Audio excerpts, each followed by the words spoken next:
Satawu, the transport union's members, yesterday boycotting work on an Israeli ship at the harbour in KZN. At the same time, the SA Jewish Board of Deputies has slammed the plan to snub work connected to the Israeli vessel, which had apparently already gained entry into the Durban harbour. Let's discuss this then. I'm joined by Satawu's Deputy Secretary General Anele Kiet and Avrom Krengel from the South African Zionist Federation. Gentlemen, a very good evening to you both. Anele, let's start with you. So, we've had a ceasefire that's now been in effect. It seems to be holding from yesterday. Does that change your position about your members working on vessels arriving from Israel? Good evening to you and your listeners. Satawu reiterated its stance that we won't work on any ship that comes from Israel as a result of a protest or as a result of solidarity to Palestine. Our members have yielded to our call that they are not going to work on the ship, and they did exactly that. They didn't work on the ship. Unfortunately, we are not the only union that is organizing in Transnet, but we are very pleased with the reaction of our members who made sure that they are not working on that ship. Avrom, you're saying that this is not the way to deal with the issues that Satawu is now saying they're standing in solidarity with Palestinians. What is the solution? Yeah, I think the actions of Satawu just show a selective morality that's applied against Israel that's really not applied to any other country.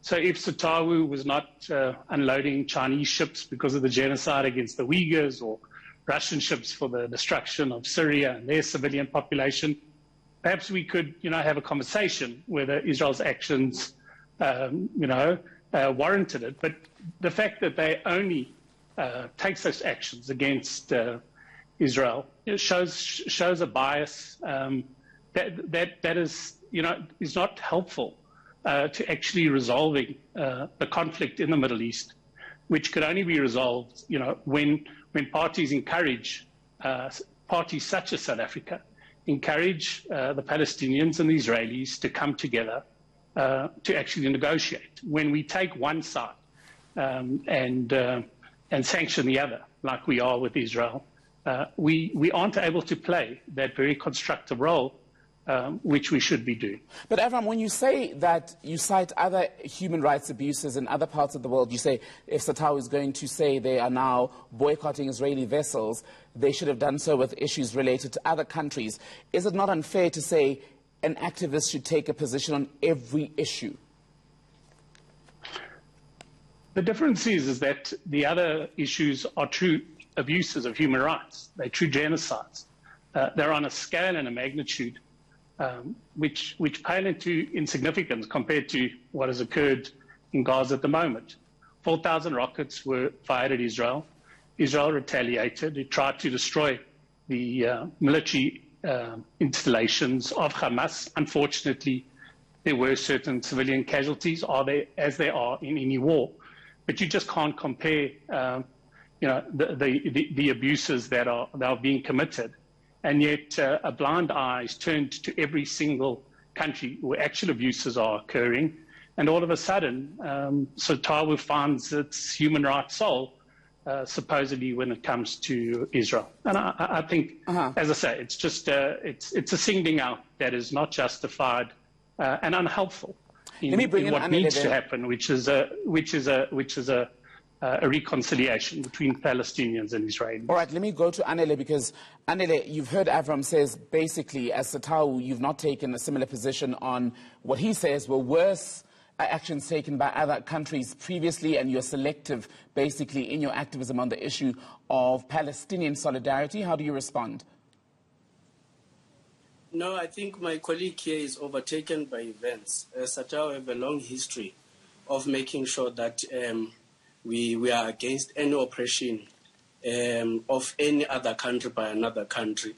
This is not the first time that we've boycotted, offloading the ship that comes to this country. You will remember the weapons that were transported, were shipped, that were supposed to go and kill people in Zimbabwe. This Satawu made sure that we don't offload that ship. We turn it back. So hence I'm saying that my colleague maybe is overtaken by events.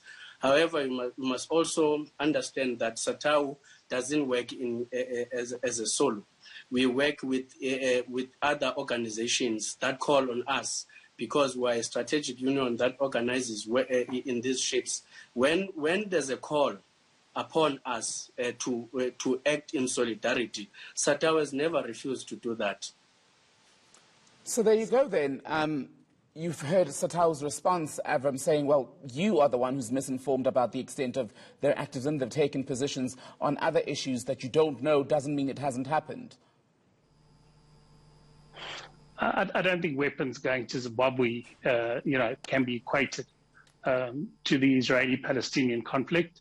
And as I've said, this is a conflict that's 10,000 miles away from South Africa, as are the others, which I've mentioned. And if we're going to be consistent, if they're going to take these actions, then fine. But they don't.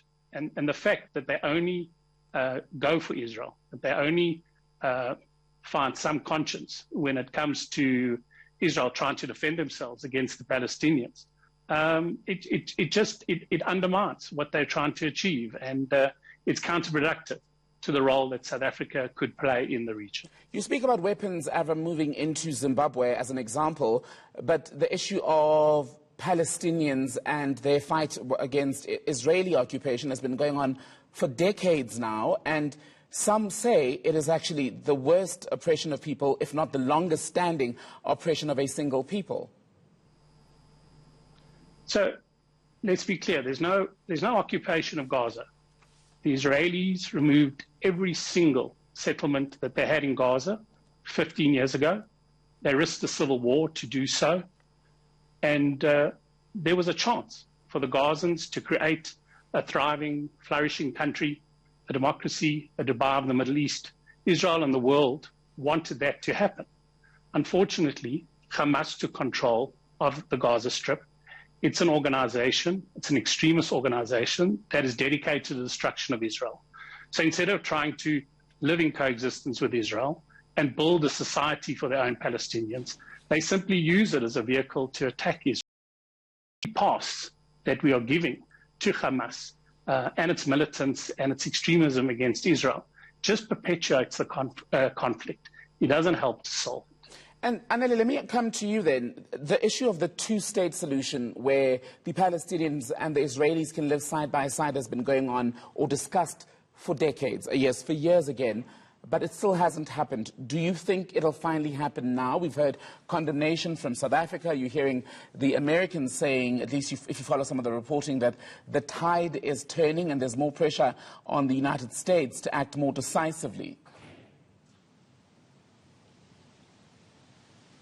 No, Anele, look, can you hear me? this is what we... Yes, I can hear. Proceed. Sorry. Look, this is what we all admire. We admire to see Israel and Palestinians living in peace and harmony. But, you know, if we want to be economical with the truth and we don't want to accept that there's one country who wants to be senior to the other, who wants to control the other country, that's oppression. And of course, as unions, as South Africans who subscribe to democracy, we will forever oppose any country who wants to bully other country on the basis of the resources that they have. So we are not going to sit here and be economical with the truth and act as if we don't understand what is happening in that part of the world. But of course, we all want to see Israel and Palestine sitting down, resolving their issues that emanates from years and years back. Gentlemen, I'm glad I could get you both to agree on at least one thing. I'm sure there's space for a longer conversation on this. For now, Anele Kiet from the Transport Union Satawu and Avrom Krengel from the South African Zionist Federation. Good to speak to you both, gentlemen. Thank you.